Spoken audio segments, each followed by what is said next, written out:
दुनिया के अंदर अकेले सनातन धर्म है जिसने दुनिया की हर जाति, हर मत, हर मजहब, हर संप्रदाय के लोगों को उसकी विपत्ति के समय शरण दे करके संरक्षण दिया है, उसे फलने फूलने का एक अवसर दिया है।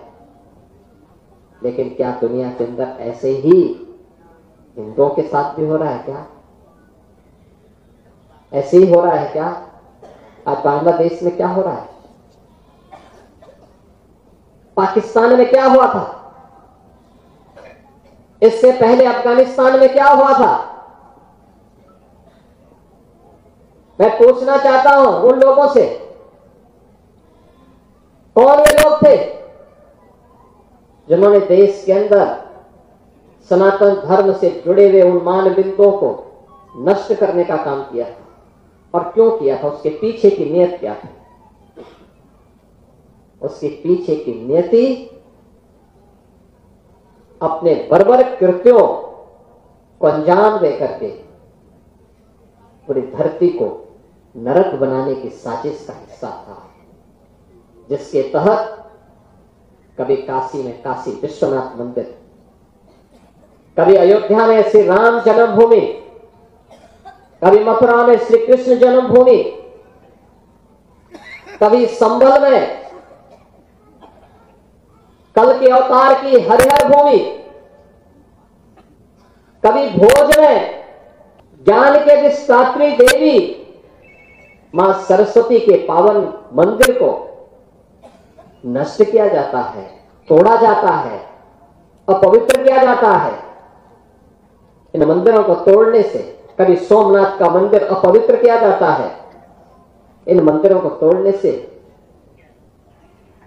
उनका कुल और वंश ही नष्ट हुआ होगा जिन्होंने इन मंदिरों को अपवित्र किया है।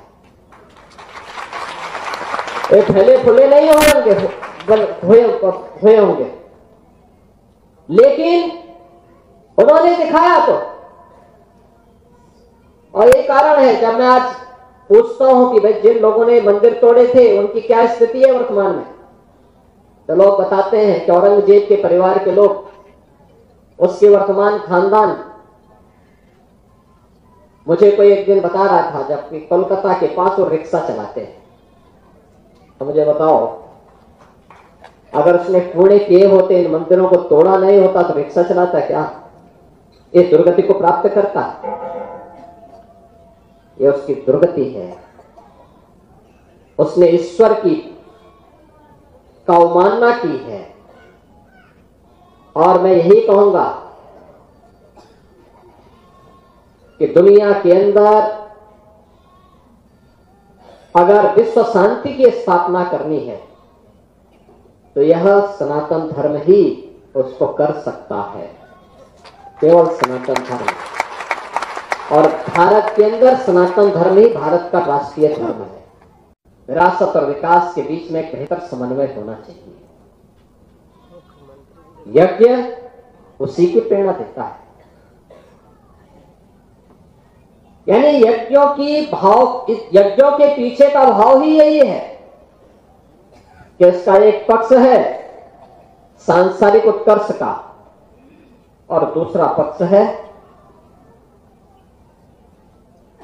जीवन में सफलता के लिए मुक्ति प्राप्त हो।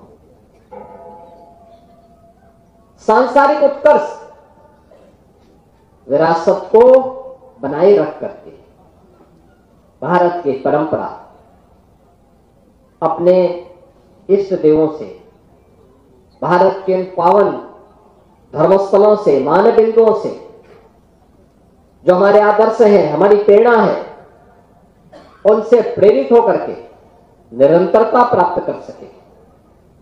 और उन मूल्यों और आदर्शों को ध्यान में रख करके जब हम आगे बढ़ेंगे तभी भारत बना रहेगा। और एक हमारा सौभाग्य है कि आज प्रधानमंत्री मोदी जी के नेतृत्व में पूरा देश अपनी विरासत का अछोड़े बनाए रखते हुए विकास की एक नई बुलंदियों को छूता हुआ दिखाई दे रहा है।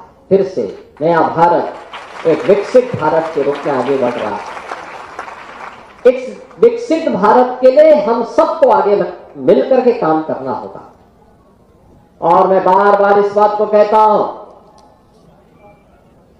कि अगर विश्व मानवता को बचाना है तो उसका एक ही मार्ग है, वह है सनातन धर्म का सम्मान करो। सनातन धर्म सुरक्षित है तो दुनिया में सब कोई सुरक्षित है।